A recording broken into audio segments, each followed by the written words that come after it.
This girl is only 10, but her body is marked by years of abuse. Those she says abuse her also put a roof over her head. When they tell me to do something and I can't, they hit me. Marie-Laure is not her name.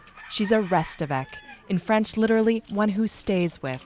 Haiti's Restaveks are taken in by families who promise to pay their schooling in exchange for housework and help.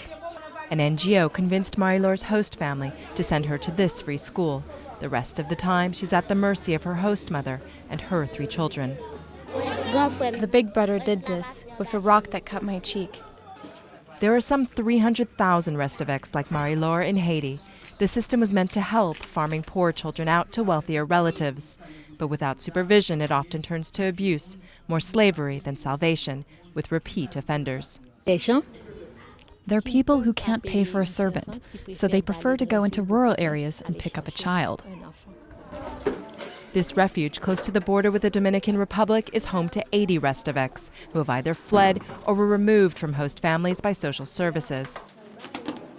Here they receive shelter and education and counseling to deal with their trauma. I used to get beaten with electrical wires and a whip.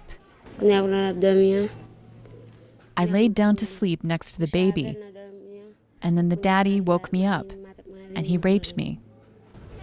By law, children under 14 aren't allowed to work, but the reality is that child labor is everywhere, and customs are hard to change. We're trying to get the message across in Haiti that children need to be able to live as children, to go to school, and that they're not here just to be treated as slaves.